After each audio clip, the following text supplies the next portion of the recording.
Queridas y queridos, vamos a continuar con nuestra lectura, estudio y comentario de la obra del doctor Sigmund Freud. Ahorita pongámonos ya en el texto.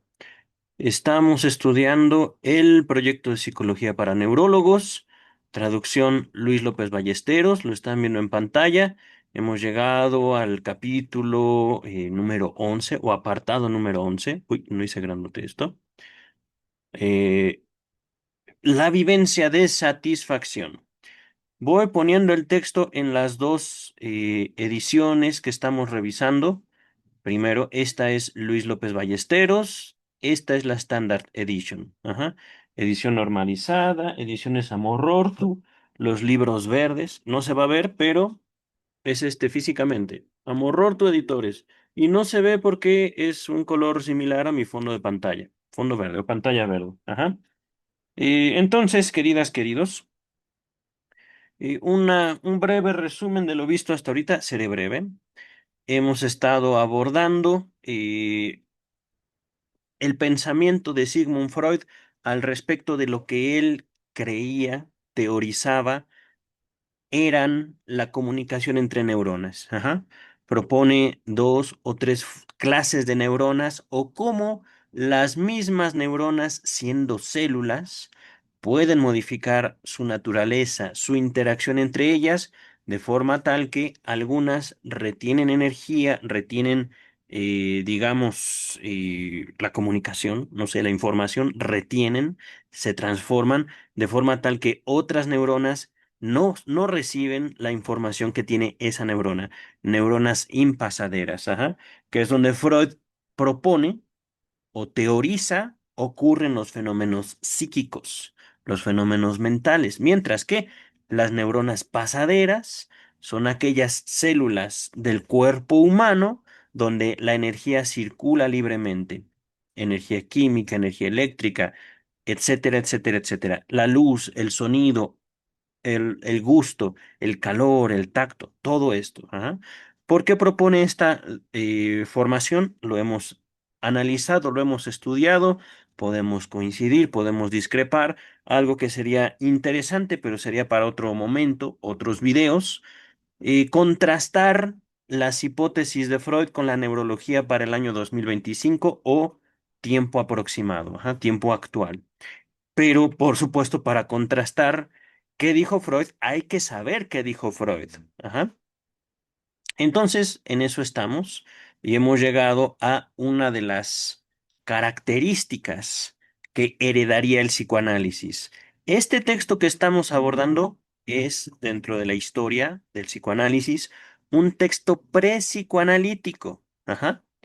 De acuerdo, digamos, a los estudiosos en psicoanálisis, el psicoanálisis empieza oficialmente con la interpretación de los sueños publicada en el año 1900, ajá, 1899, 1900, razón por la cual la obra de Sigmund Freud es legalmente de conocimiento público o obra que puede distribuirse sin sin violar derechos de autor. Hace ya mucho tiempo que el doctor escribió toda su obra. Ajá. Y este título que estamos abordando, podemos decir que es el primer paso de un Freud médico a un Freud psicoanalista, no psicólogo, aun cuando Freud se llamó a sí mismo psicólogo. Han ocurrido muchas cosas en el mundo desde que Freud murió. Ajá. Y lo más justo para Freud, su figura, su obra, su lugar histórico, es llamarlo psicoanalista, no psiquiatra, no psicólogo. Ajá. Pero ahí podemos diferir, podemos tener nuestras opiniones diferentes, ustedes y yo. Ahorita, entonces, aterrizamos en un momento hipotético que Freud llama una vivencia de satisfacción, una posibilidad dentro de esta comunicación entre neuronas. Ajá.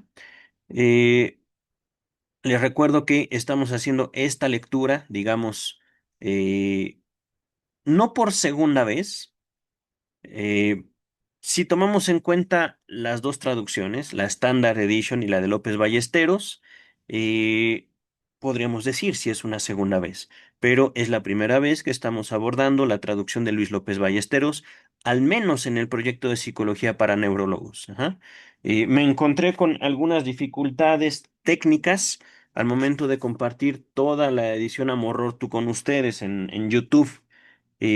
Algunos archivos estaban dañados, razón por la cual en ciertos textos, como puede ser el chiste de su relación con lo inconsciente, es el que se me ocurre en primer lugar, tuve que alternar entre dos archivos, entre dos textos, ajá, a fin de tener una idea mejor de lo que el doctor Sigmund Freud estaba tratando de decir. Ajá. Pero aquí nos colocamos entonces desde un aspecto físico, no tanto médico. Recordemos que Freud, si bien era médico, eh, se inserta en la medicina o dentro del campo de estudio de la medicina en la neurología. Ajá. Les repito, Freud no tenía la especialidad en psiquiatría, Freud tenía la especialidad en neurología, que quiere decir el estudio de las neuronas, ajá, el estudio de las células. Y esto se hacía justamente a través del microscopio. Ya estamos avanzados también en el estudio de la biografía oficial de Sigmund Freud por Ernest Jones, que compartimos los viernes.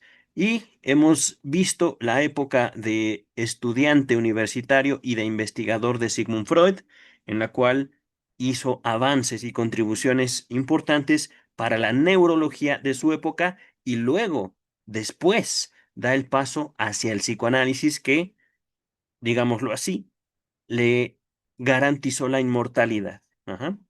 No física, claro está, estamos hablando de una inmortalidad histórica.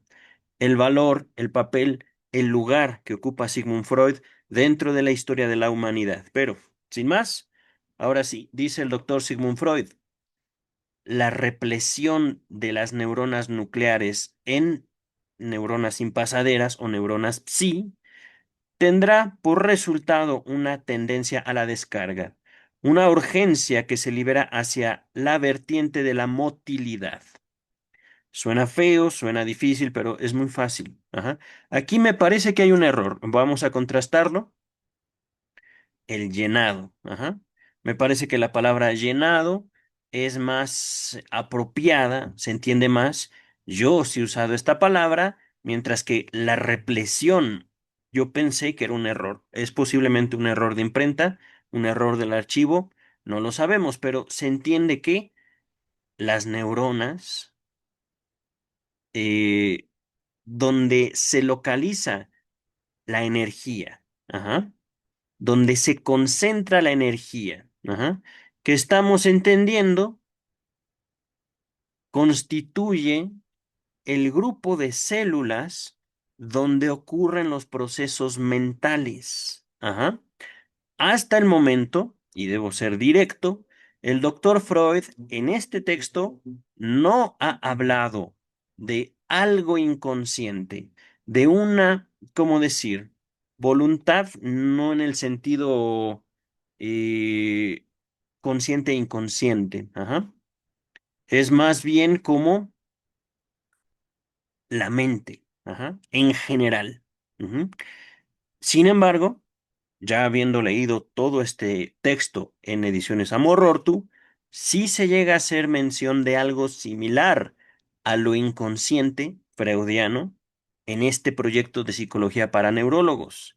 No estoy seguro hasta qué punto, pero ya lo llegaremos a ver. Ajá. Están viendo ahorita el texto que ya leímos. Lo quisiera retraducir, digamos, a un lenguaje sencillo. La mente sirve para hacer, no para pensar. Ajá. Estoy tratando de resumir lo que estoy subrayando, que es otra traducción de lo que ya leímos con López Ballesteros. Es el mismo capítulo, diferente traducción. Ajá. La mente sirve para hacer.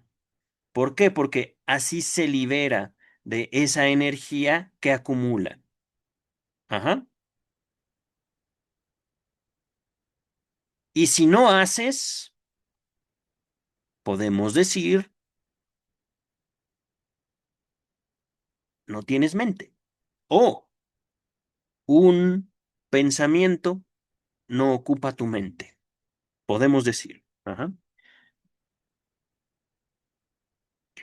Ahorita lo estamos planteando, digámoslo así, como hipótesis, como perspectiva.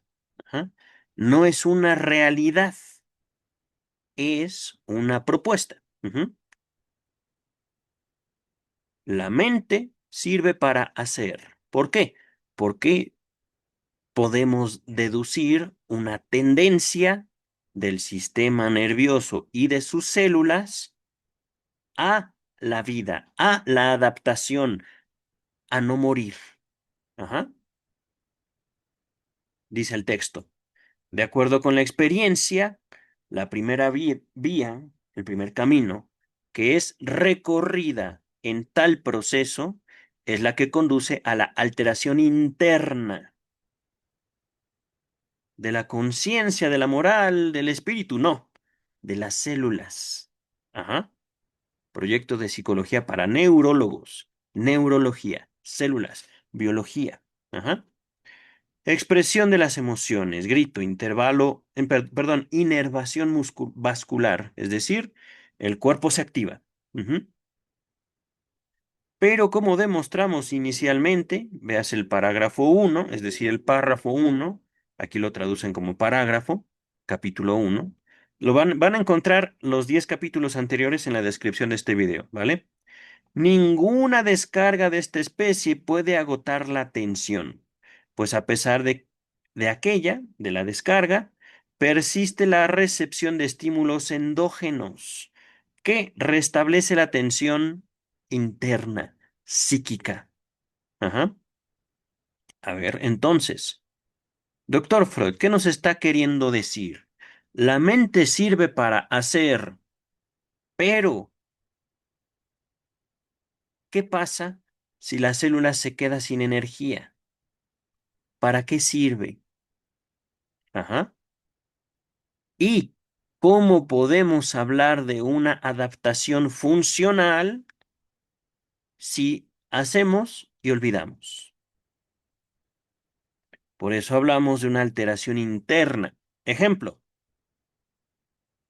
tuve una mamá muy cariñosa, una mujer muy amorosa, que me llenó de cariño toda mi infancia, toda mi infancia. Ajá. Y crezco para buscar mujeres amorosas en los ambientes que me rodean, y aquellas que son amorosas las atesoro, y las que no, prefiero apartarme. Ajá. Esto puede decir, ¿y dónde está la neurona? Aquí está, queridas y queridos. Alteración interna. Ajá. O, al contrario, tuve una mamá muy severa, que cada vez que yo me acercaba a ella para buscar cariño, atención, me sentaba y me decía, ¿ya hiciste tu tarea? Me explico.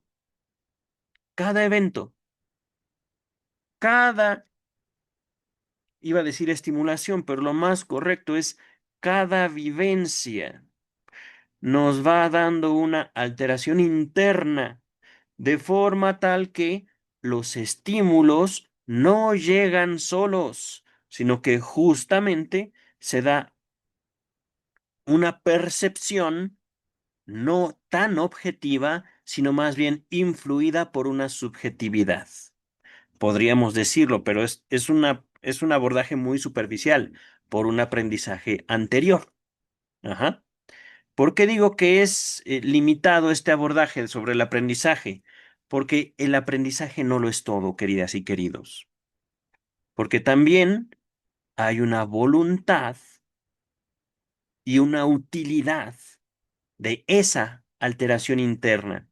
Una alteración interna, la que ustedes gusten y manden, puede encontrarse, digámoslo así, estorbada por la experiencia reciente. Y nosotros, hombres o mujeres, adultos o niños, podemos ser ciegos a un amor que está tocando a la puerta, por ponerles un ejemplo. Ajá. La alteración interna no se sostiene solamente por pura adaptación. La vida misma nos demanda aprender constantemente, estar abiertos a nuevas experiencias. Ajá. Ese es lo que está diciendo aquí el doctor Freud.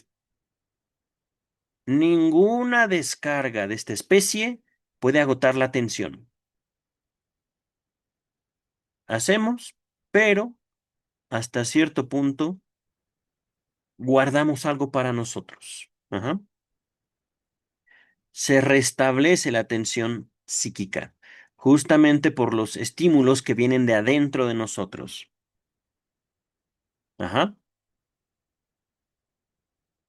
Ahorita aquí el doctor y yo diferimos un poquito nada más, en cuanto a lo que está diciendo y lo que yo les estoy diciendo. Yo les digo, es verdad, aprendemos, es verdad, la vida misma nos va marcando, pero también nosotros mismos podemos influir consciente o inconscientemente en el contacto que tenemos con el mundo exterior. Ajá. Ahorita hablamos más al respecto. Seguramente el doctor Freud nos va, digamos, a dar la pauta. Así lo hace.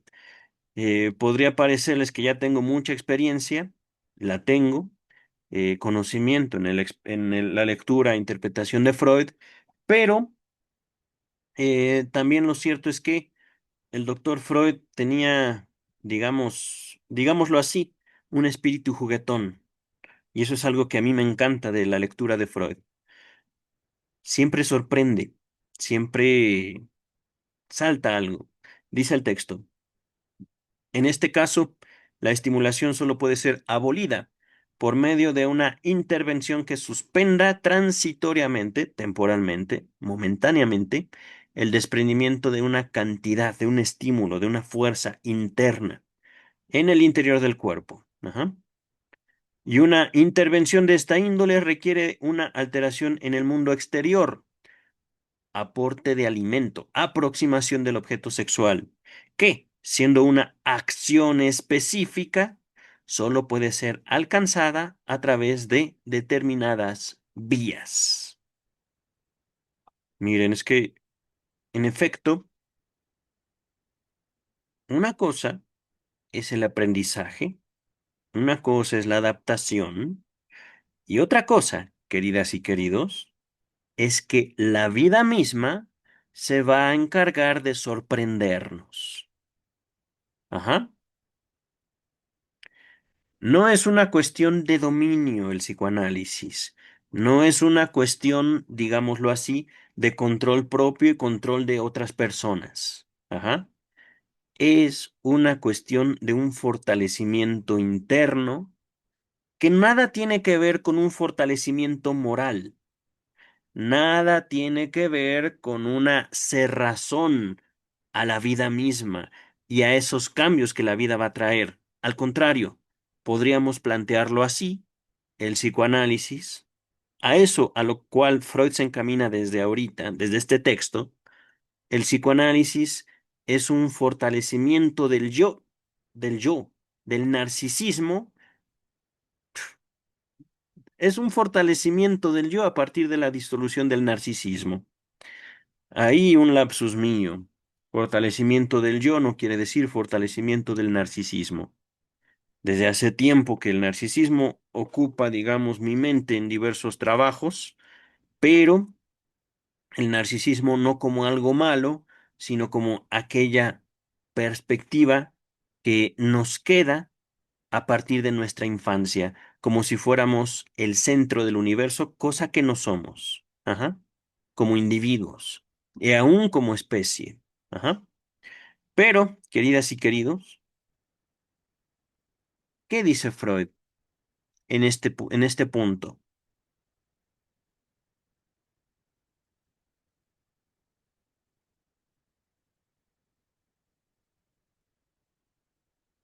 Esto es hermoso, en verdad. Estamos hablando de mundo interno cantidad interna, ajá, tensión psíquica interior del cuerpo, ajá, y alteración interna en el mundo exterior. ¿Cómo es eso? Ah, no comemos lo psíquico, no comemos cuando fantaseamos. Podemos soñar 1000 veces que comemos, pero vamos a seguir despertando con hambre. O bien, y esto es un comentario específico para el tiempo de hoy, una masturbación, se me va la voz, una masturbación no es lo mismo que ser amado, que ser amada. Lo diré también con otras palabras. La pornografía, la autosatisfacción sexual, poco o nada tiene que ver con el contacto social. ¿Estoy hablando en contra de la pornografía? No, tampoco estoy hablando nada en contra de la masturbación. Primero, la pornografía es un producto, no es real. Es una fantasía, es un escenario ideal, pero en la pornografía nunca se manifiesta, nunca se muestra lo que ocurre antes y después del acto sexual, del coito. Ajá. Y es ahí donde podemos ir aterrizando la definición de lo sexual de acuerdo al psicoanálisis, que abarca muchísimo más que el coito, muchísimo más que la penetración, muchísimo más que la relación del ser humano con sus genitales, ser querido, manejar el odio, hablar con alguien. ¿Se muestra eso en la pornografía? Pues no. Sería un importante estudio, un curioso estudio que podríamos hacer. Pero, por supuesto, eso para los suscriptores de este canal y, ¿cómo se dice? Los miembros del canal. Ajá. Si es que lo solicitan. Y esto lo podemos compartir o no, si queremos. Pero, queridas y queridos, dice el texto, entonces tenemos una relación con el mundo y podemos comer o podemos ser comidos. Podemos, depende, ¿no? De lo que uno quiera. Ujú. Hablando de el acto sexual. Ujú. No literalmente un acto de canibalismo, que al menos en México es un delito. Estoy hablando de el acto, digámoslo así, de intercambio, no de fluidos, sino de deseo. Ajá. Por eso habla Freud de una acción específica. Otro ejemplo, una cosa es tener hambre y otra cosa es tener antojo. Yo puedo tener hambre, pues, pero yo quiero satisfacer ese apetito comiendo tacos, o comiendo hamburguesas, o comiendo pizza, o comiendo arroz y una ensalada. Ajá. O bien, hablando ya de la sexualidad en psicoanálisis, ¿puedo yo variar en cuanto al objeto sexual o en cuanto a la meta sexual? Puedo, por ejemplo, no querer coito, sino quiero, por ejemplo, un acto sádico o masoquista, sin penetración. Quiero que ella me pegue, que me dé una cachetada, o yo darle una cachetada o una nalgada a ella. Ajá.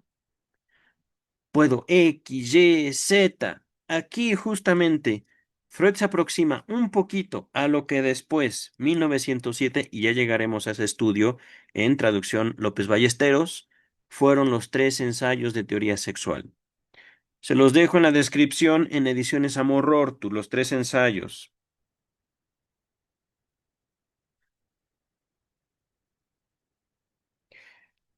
Continuamos. El organismo humano es, en un principio, incapaz de llevar a cabo esta acción específica. Hablando de un principio, es la infancia. Ajá. Realizándola por medio de la asistencia ajena al llamar la atención de una persona experimentada sobre el estado en que se encuentra el niño, mediante la conducción de la descarga por la vía de la alteración interna. Por ejemplo, mediante el llanto. Nota número uno. Llanto del niño. Uno. No creo que sea una nota. No sé qué es esto, queridas, queridos. Aquí quiero contrastar por esta situación, por esto de aquí, no sé qué sea. Me parece que sería una nota a pie de página, pero aparecerían así. Ajá. Está Freud describiendo la infancia y por supuesto los cuidados de los cuales depende la supervivencia de un niño o de una niña recién nacidos. No podemos comer porque, primero, no controlamos nuestro cuerpo. Segundo, ¿de dónde un bebé recién nacido va a sacar el alimento? No estamos hablando aquí de pecho materno.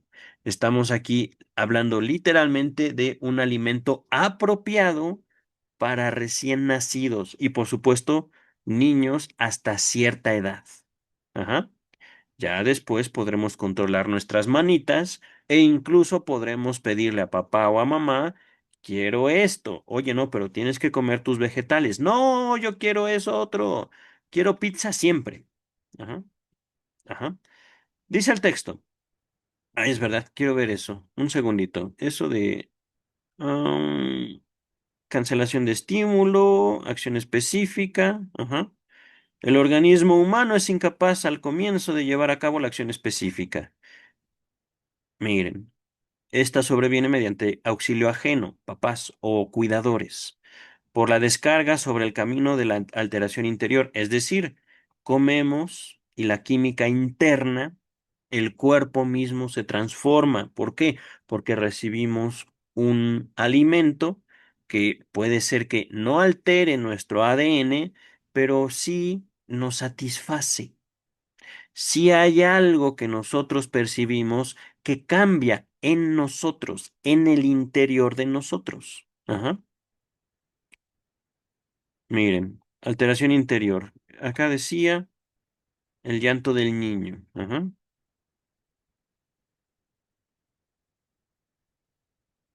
Miren, esto está lindo aquí.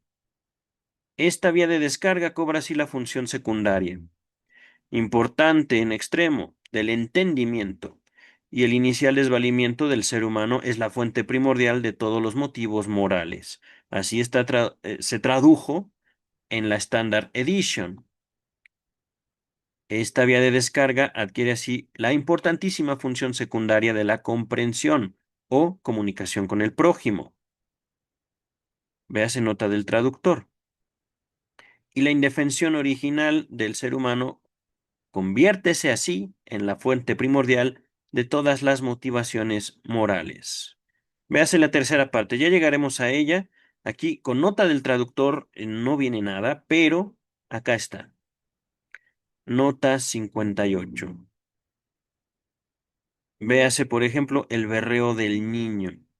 Verán, queridas, queridos, no es que los traductores hayan hecho un mal trabajo, simplemente a veces es difícil poder seguir una línea de pensamiento aun cuando conoces a la persona. Ajá.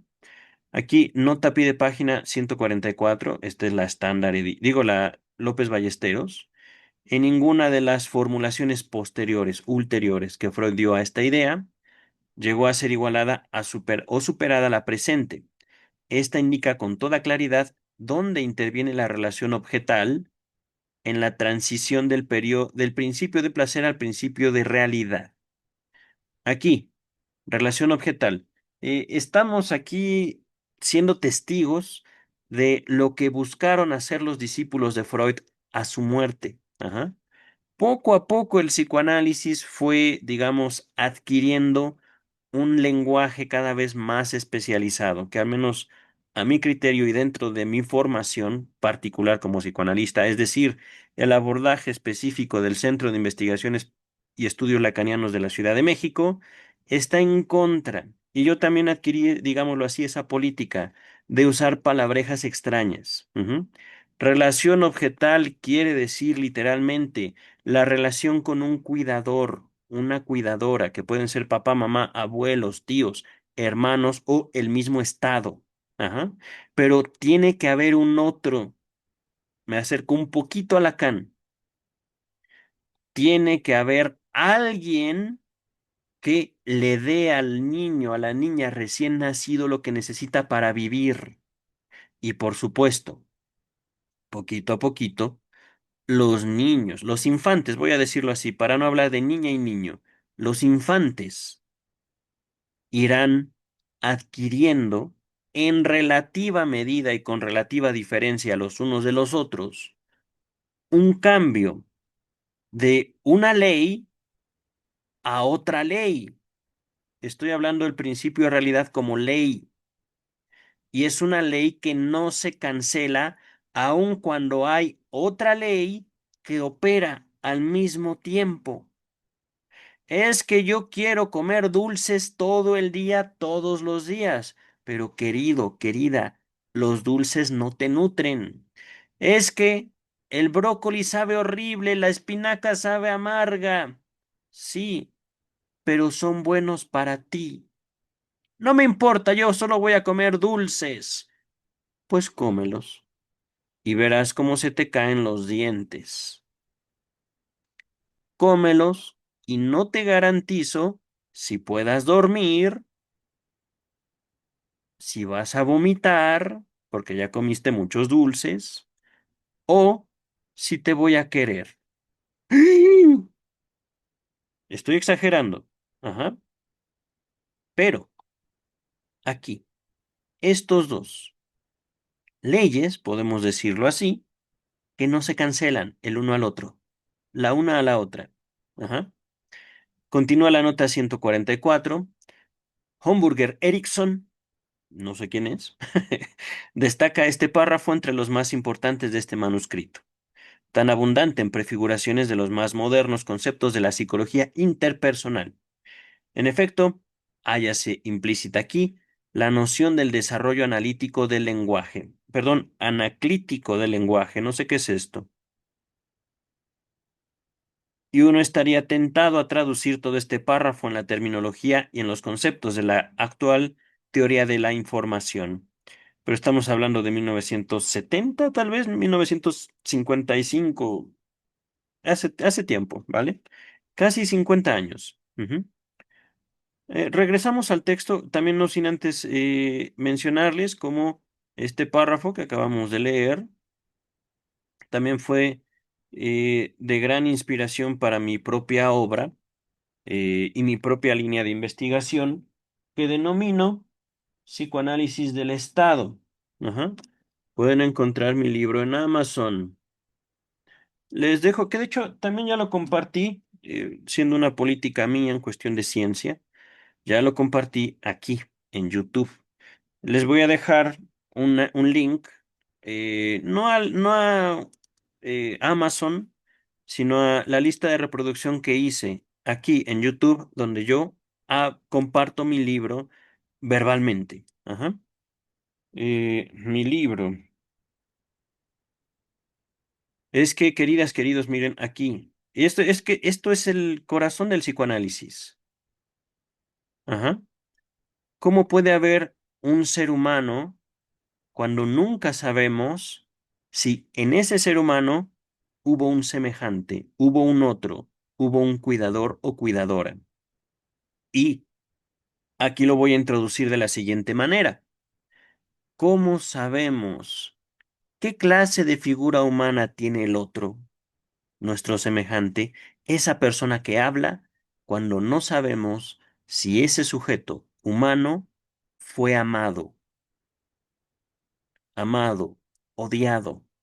¿Qué diferencias, qué dificultades, qué vida tuvo aquel? Y también, no lo descartemos, ¿qué capacidades orgánicas inherentes tiene esa persona que está frente a mí? Porque una cosa, queridas y queridos, es justamente la indefensión que se encuentra o no con otro ser humano y otra cosa es una capacidad limitada por cuestiones orgánicas. Un sujeto intoxicado, un sujeto con alguna clase de daño cerebral, un sujeto, hombre, mujer, adulto o niño, quien en nosotros no ve un ser humano, una persona con derechos, una persona con virtudes, una persona con al menos la necesidad de seguir respirando. No lo sabemos. Ajá. Entonces, queridas y queridos, si bien esto es el corazón del psicoanálisis,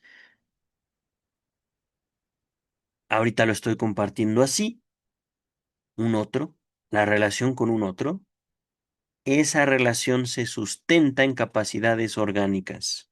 Y es decir, hay veces que podemos tener enfrente una persona cuya única cualidad de persona es la apariencia. Ajá.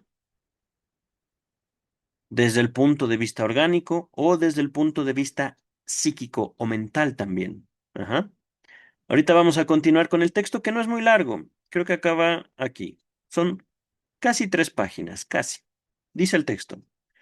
Una vez que el individuo asistente, es decir, el que cuida, ha realizado para el inerme, dice, es el bebé, ajá, el trabajo de la acción específica en el mundo exterior, el bebé se encuentra en situación de cumplir sin tardanza, por medio de dispositivos reflejos, la función que en el interior de su cuerpo es necesaria para eliminar el estímulo endógeno. Es decir, alguien nos hace y nosotros hacemos. Ajá. Aquí, acción necesaria para eliminar estímulo de dentro de nosotros. Es decir, y esto también, pienso yo, va unido mucho con una capacidad interna, orgánica, biológica, ujú, y por lo tanto psíquica. Ujú. Alguien, no sé quién, mamá o papá, me da de comer algo apropiado para mi edad, yo que no sé ni siquiera que necesito comer, y hay algo que ocurre de mí para mí que altera mi organismo. Voy a ponerlo así, aunque esta es una aproximación también superficial.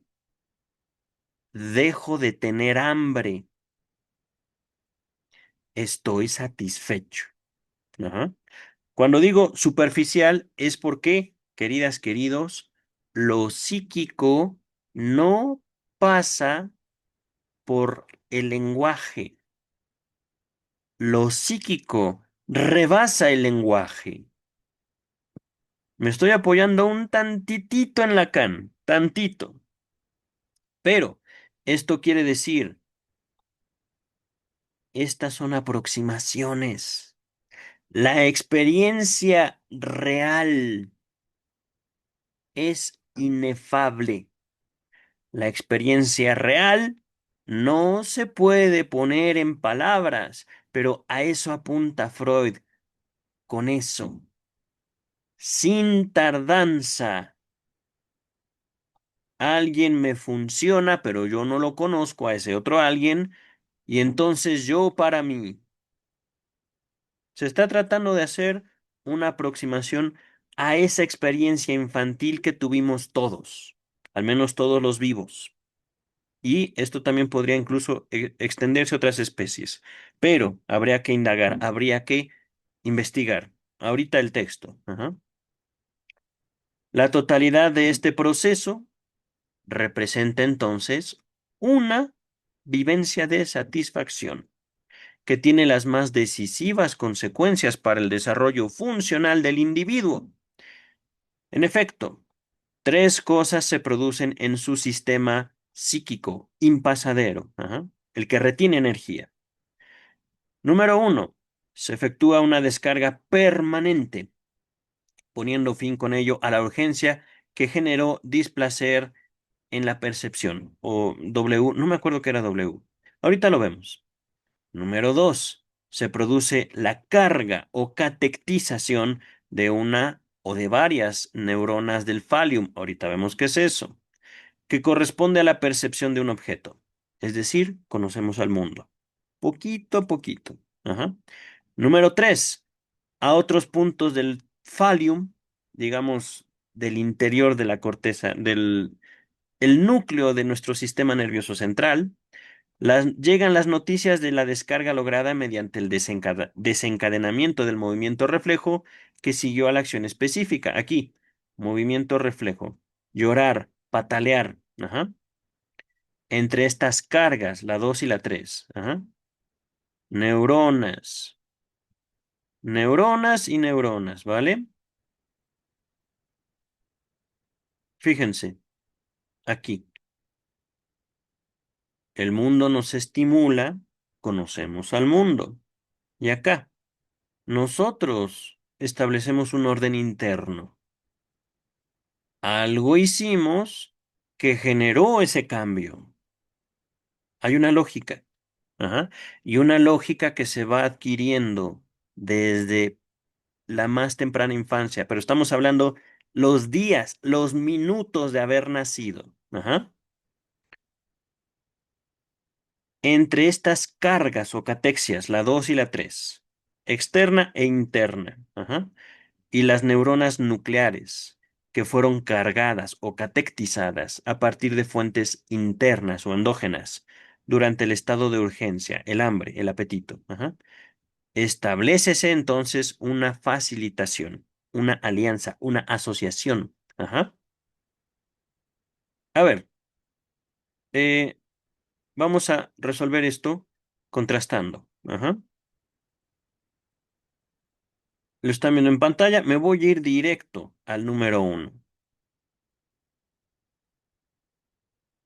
Es operada una descarga duradera y así pone término al esfuerzo que había producido displacer en las neuronas pasaderas, ajá, o perceptuales. Ahorita lo confirmamos esto. Se genera en el manto la investidura de una neurona o de varias. Estamos hablando número 2, corresponde a la percepción de objeto, perdón. Eh, conocemos el mundo. Número 3, otros lugares del manto. Aquí está hablando, repito, cerebro. Ajá. Llegan las noticias de descarga del movimiento reflejo desencadenado, inherente a la acción específica. Fíjense, aquí se habla de investidura. Ajá. Y acá se habla de catectización o catexia. Carga, yo lo he, digamos, entendido o traducido de esa manera. Es como si las neuronas tuvieran o no tuvieran energía. Ajá. Tuvieran o no tuvieran estímulo, carga, aprendizaje. Ajá. Digámoslo así, capacidad. Ajá. Y hablando de capacidad, no en cuanto a lo que pueden hacer, sino lo que pueden tolerar, la naturaleza de su relación con la energía. Ajá. Externa del mundo e interna de dentro del cuerpo. Ujú. Esto me encantó. Estableces entonces una facilitación, pero acá no lo vi. Ah, sí, aquí está. Se forma entonces una facilitación. Es decir, eh, las neuronas aprenden o las neuronas se comunican fácil y rápidamente ya que ha ocurrido algo que las ha estimulado. Ajá. A esas neuronas en particular. Ujú. Les estoy mostrando en pantalla nota 51. No les voy a mostrar, digo, pueden buscarlos. La verdad, esto sí no lo voy a dejar en la descripción, porque esto es algo que a mí me chocaba de James Strachey, el traductor y editor de esta traducción. Hay tantas referencias y a veces nos incluye tanto comentario que el texto de Freud necesita como una segunda o tercera relectura. Ajá. Pero ahorita dice el texto, López Ballesteros, las noticias de la descarga refleja surgen gracias a que todo movimiento, se entiende que el cuerpo es capaz de percibir su movimiento y los estados. que tienen lugar dentro del cuerpo, digamos, no como un significado, sino simplemente como experiencia, como vivencia. Ajá. No se sabe cómo, no se sabe por qué, pero algo nos pasa. Hambre, sueño, calor, frío, etcétera, etcétera, etcétera. Ajá. Repito, las noticias de la descarga refleja, surgen gracias a que todo movimiento, en virtud de sus consecuencias accesorias o secundarias, da lugar a nuevas excitaciones sensitivas de piel y músculos, que producen en las neuronas impasaderas o el sistema psíquico una imagen motriz o kinestésica. Ujú. Básicamente es lo que hemos estado hablando. El cuerpo, no solo el cerebro, todo el cuerpo como un sistema que va buscando adaptarse a determinadas condiciones. Y dentro de esta adaptación, el mismo cuerpo va aprendiendo una relación temporal. Algo pasa que de repente yo no me siento a gusto, lloro. Algo ocurre en el exterior que después aprenderemos que es nos alimentan. Y entonces, lo primero que pasó se transforma y yo estoy tranquilo. Hasta que el ciclo vuelve a repetirse. Ajá. ¿Por qué? Porque así es la biología, dice el texto. Les iba a citar un texto de Freud, pero vamos a continuar. No quiero ser James Strachey. En cuanto a la facilitación, se origina de una manera que nos ofrece una visión más profunda del desarrollo de las neuronas impasaderas, del sistema psíquico. Ajá. Hasta ahora hemos visto que las neuronas impasaderas son influidas por las neuronas pasaderas y por las vías de conducción endógena, la comunicación, digamos, dentro del cuerpo, mientras que las distintas neuronas pasaderas o neuronas psíquicas están aisladas las unas de las otras por barreras contacto con poderosas resistencias. Existe, sin embargo, una ley fundamental de asociación por simultaneidad que actúa durante la actividad y durante debe ser pura durante el recuerdo reproductivo y que constituye la base de todas las conexiones entre las neuronas psíquicas o impasaderas. Aquí, déjenme revisar acá. Estamos en cuanto a la facilitación. El párrafo empieza así. Ah, ay, ¿dónde está? Debe ser esto.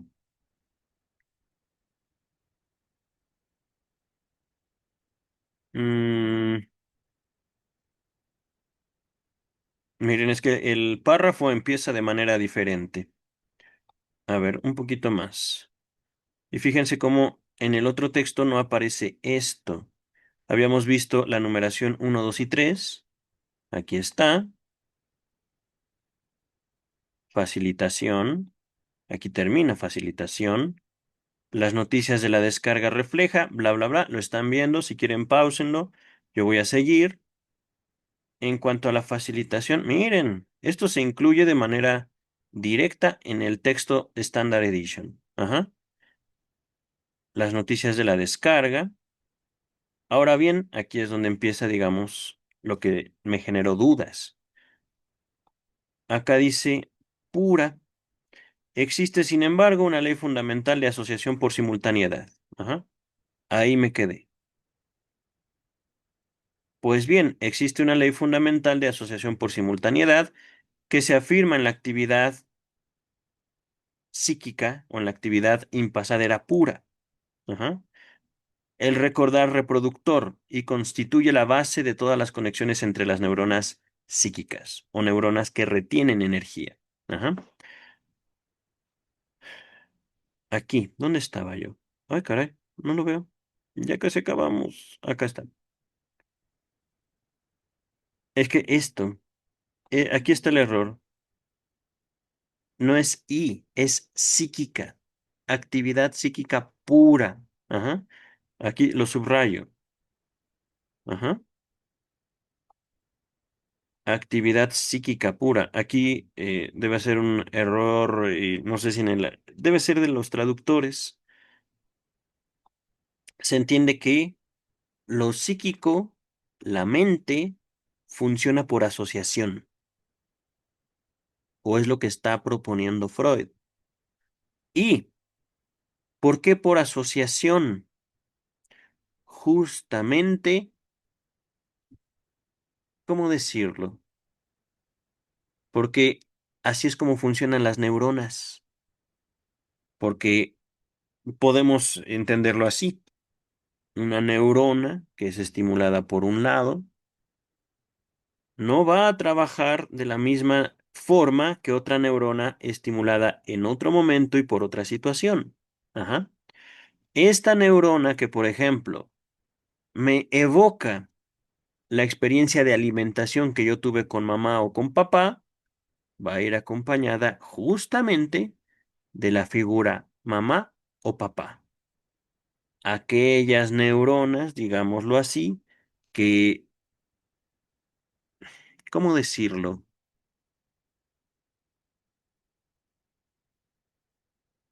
Se asocien más fácilmente las unas con las otras. Ujú.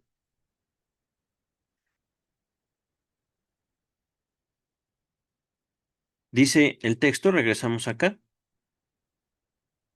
comprobamos que la conciencia, es decir, la carga cuantitativa, cantidad, ajá, no calidad, cantidad, cuantidad, ajá, mucho o poco, ujú, pasa de una neurona impasadera alfa a otra impasadera beta, ajá, siempre que la alfa y la beta hayan sido en algún momento cargadas simultáneamente desde la percepción o desde alguna otra parte, el recuerdo reproductivo, ajá, es decir, yo me acuerdo que y pum, a partir del recuerdo o a partir de la vida, la estimulación de afuera del cuerpo, una neurona estimula a la otra, ajá, y eso, al menos, forma parte del proceso de la conciencia. Ajá. No podemos decir es toda la conciencia, es parte de. Ajá. En otros términos, la carga, catectización, investidura simultánea alfa-beta, es decir, de la neurona alfa a la neurona beta, ha llevado a la facilitación de una barrera a contacto, es decir, la barrera como que se pone flexible y deja pasar ese y solo esa relación, ese estímulo. Ujú. De ello se desprende, expresándolo en los términos de nuestra teoría, que una cantidad interna pasa más fácilmente de una neurona a otra cargada o catectizada que a una no catectizada. Ajá. Así, la catexia, la carga de la segunda neurona, la beta, ajá, actúa de la misma manera que un aumento de catexia en la primera, un aumento en la carga en la primera. Ajá. Y entonces, queridas, queridos, una cosa en la mente puede significar otra. Un evento constituye una relación con el sujeto. O bien, un sujeto asigna cierto valor, cierto significado a un objeto, a un evento, a una cosa. Ahorita lo estoy planteando dentro de otras formas de explicación. Ajá. Pero todo esto podría entenderse desde el punto de vista neuronal y, por supuesto, como una hipótesis. Ajá. Les digo, esto sería bonito contrastarlo con la neurología actual, 2025 en adelante. Dice el texto. Así, la catexia o la carga de la segunda neurona actúa de la misma manera que un aumento en la catexia o carga de en la primera. En este caso, una vez más, la catexia se revela como algo que, con respecto al pasaje de cantidad, intensidad, mucho o poco, es equivalente a la facilitación. Véase capítulo 4 o parágrafo, perdón, capítulo 3 o parágrafo 3. Ajá. Ya casi acabamos. Aquí nos encontramos, pues, con un segundo factor de importancia para la determinación del curso que sigue a una cantidad interna. Una cantidad en la neurona A no solo se... Debe ser la neurona alfa. No solo se dirigirá en dirección a la barrera más facilitada, sino que también hacia la que esté catectizada en su vertiente opuesta. Estos dos factores pueden reforzarse mutuamente y aún antagonizarse en determinados casos. A ver, a ver, a ver. Lo primero lo entendí, lo segundo no tanto. Esto. Entiendo que una neurona que se ha comunicado con otra neurona tendrá la tendencia a comunicarse con esa neurona. Digamos, las barreras contacto existen, pero son menos fuertes. Ajá. Digamos como una aduana sin, sin impuestos, un comercio sin aranceles. Ajá. Pero bueno, no nos pongamos políticos. Dice el texto, esto fue lo que no entendí. La que esté catectizada en su vertiente opuesta. A ver, vamos a ver qué dice acá.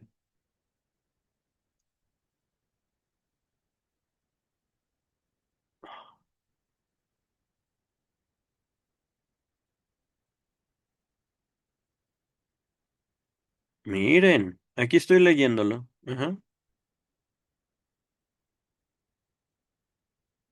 Aquí tomamos conocimiento, por consiguiente, de un segundo factor importante para la dirección del decurso de la cantidad interna, la energía. Ajá. La catexia. Ajá. Una cantidad en una neurona alfa, estaba en lo correcto yo, no irá solo en dirección de la barrera mejor facilitada, o digamos del camino más sencillo, sino también en la dirección de la investidura del lado contrario. Ahí está la sorpresa, queridas y queridos. Ambos factores pueden apoyarse entre sí o, llegado el caso, producir efectos contrapuestos. Doctor Freud, por eso lo amo. Pero, es que miren, no es una contradicción. Es algo que él, Freud, plantea conforme a la neurosis, conforme a su estudio de las neuronas. Ajá. Que por supuesto, Freud no contaba con la tecnología que le permitiera ver la sinapsis. Ajá. Eso se descubrió después, pero Freud teorizó sobre eso. Ajá. Esta es la sorpresa. Entendemos. Yo, neurona A, me comunico con la neurona B. Y qué bonito, somos amigos, nos conocemos desde hace tiempo y nos llevamos muy bien. Pero también, al momento de yo hablar con B, se me sale una noticia en la otra dirección. El lado contrario. ¿Dirección hacia dónde, querido doctor Freud? ¿Hablo con la neurona que realmente también no me cae tan bien? A ver, vamos a ver qué dice el texto. Porque aquí, digamos, hay una mención de una dinámica para la cual no estamos familiarizados y no se nos advirtió. Simplemente se menciona. ¡Pum! ¿Por qué? Freud entiende la lógica. Ujú. Freud vio cosas en el microscopio y en su clínica con Breuer y con Charcot. Neurosis. Ajá. Voy a ponerlo así, voy a explicarlo así. Ahorita leemos esto y si no lo dice Freud, lo digo yo. Así, la vivencia de satisfacción conduce a una facilitación entre las dos imágenes, dice mnemónicas, pero es del recuerdo, ajá. La del objeto deseado y la del movimiento reflejo. Lo que el otro hace y que me da y lo que yo quiero. Pero, perdón, lo que yo hice, ajá. Lo que el otro hace y lo que yo quiero es en este momento lo mismo, ajá. En ese preciso momento. Y ahí está justamente. Ahí está esto, lo que él me da y lo que yo quiero. Ajá. Pero lo voy a decir así. Ahorita, a ver si lo puedo reformular. Y las neuronas nucleares, las neuronas que sostienen lo psíquico, que sostienen la energía, ajá, interna, que han sido catequizadas, cargadas, investidas durante el estado de urgencia. Es de suponer que en el curso de la descarga producida por la satisfacción, también las imágenes del recuerdo quedan vacías de cantidad, de intensidad, ya no son necesarias.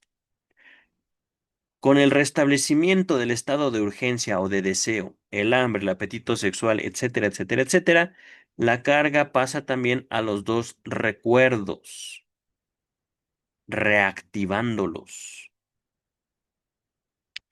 Es probable que el primero en experimentar esta activación desiderativa sea la imagen mnemónica del objeto. ¡Oh, oh, oh! A ver, en la otra traducción. Esto está fabuloso. A ver. Entonces, lo quiero leer todo esto, sí. Entonces, por la vivencia de satisfacción se genera una facilitación entre dos imágenes recuerdo y las neuronas del núcleo que son investidas en el estado del esfuerzo, el empuje.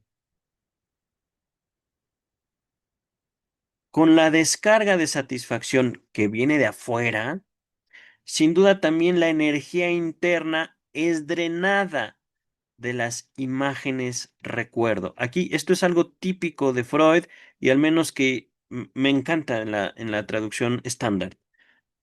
Cuando Freud escribe dos palabras con un guión, quiere decir que debe entenderse lo mismo. Imagen recuerdo. O el, el recuerdo es una imagen y al mismo tiempo la imagen es un recuerdo. Imagen recuerdo. Ajá. Con el reafloramiento de la necesidad, el esfuerzo o el deseo, la investidura, la carga, la catexia, traspasa sobre los dos recuerdos y los anima. ¿Cuáles dos recuerdos? Lo que me dan y acá se dice de manera directa, lo que me dan y lo que yo hice. Ajá. Esos son los dos recuerdos. No lo que me dan y lo que deseo, sino esto es ahí lo mismo y otra cosa es eso que a mí me introduce en la ecuación que lleva a la satisfacción. Ajá. Porque sin eso, queridas y queridos, el psicoanálisis y el conductismo serían exactamente lo mismo, pero no. ¿Cómo se construye el deseo? ¿Y qué papel tengo yo en eso? Pero vamos a cerrar este último párrafo y por hoy terminamos. Nos veremos bueno, terminamos que en cuanto termine esto. Nos veremos el miércoles con Melanie Klein. Y el viernes con Vida y Obra de Sigmund Freud, que ya casi acabamos, ya vamos en el tercer tomo de la biografía oficial. Dice Freud, eh, no tengo duda alguna acerca de que la activación desiderativa, esto no lo entiendo bien, ahorita lo vemos, produce en el primer término algo similar a una percepción, o sea, una alucinación, algo similar. Ajá. Si ésta lleva a la realización del acto reflejo, su consecuencia ineludible será la defraudación. Permítame un segundo.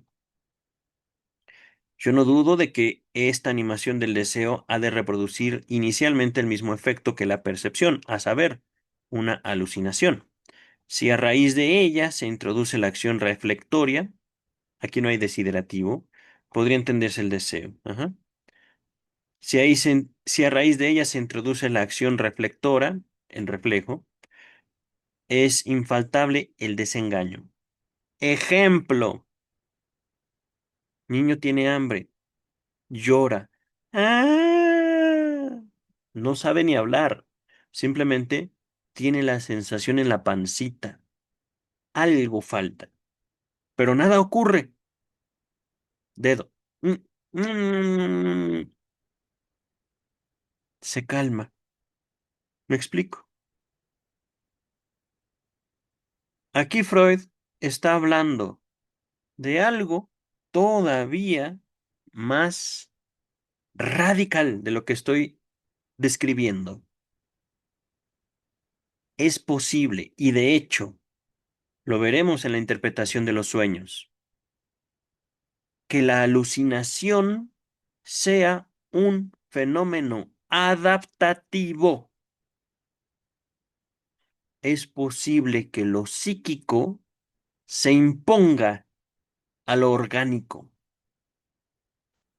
Y por supuesto, ahorita nos aproximamos levemente a la psicosis. Levemente, ajá. Para no ir tan allá, tan a lo exagerado y lo loquísimo, lo extravagante. Recordemos el amor y recordemos que el enamoramiento es enfrentar el desengaño constante. Yo te amo, pero no eres tanto como me lo imaginé. Es que eras la mujer o el hombre de mi vida. No sé ustedes. Ajá. Ustedes eligen. Pero me doy cuenta que también tienes defectos. Bueno, sí es cierto, pues no puedo negarlo. Yo soy yo, tú eres tú. Y una cosa es la persona que tenemos enfrente y otra cosa son las fantasías que depositamos sobre él o sobre ella, queridas y queridos. Y entre la psicosis y el enamoramiento se encuentra justamente el sueño. Les dejo en la descripción de este video todo el estudio que ya hicimos de la interpretación de los sueños en Ediciones Amor Ortu. Capítulo 3: Interpretación de los sueños. Hipótesis fundacional del psicoanálisis. El sueño como cumplimiento de deseo. Por supuesto, yo les doy la pauta. Ustedes deciden si por placer me acompañan desde la introducción hasta el tomo 23, ¿por qué no? Pero depende de ustedes, queridas, queridos. Yo ya me voy a descansar, que no sé qué hora es. Eh, 8:45. Excelente. Buen trabajo el día de hoy. Nos vemos miércoles, viernes y yo ahorita ya acabé mi tarea de derecho. Estoy estudiando derecho. eh, Tengo mucho que hacer, tengo muchos trabajos pendientes para aquí, para allá, para todos lados. Pero estoy feliz y estoy inquieto y me encanta estar inquieto. Queridas, queridos, nos vemos pronto con lo que sea que se me atraviese, ¿vale? Y se me ocurra. Bye. Bye.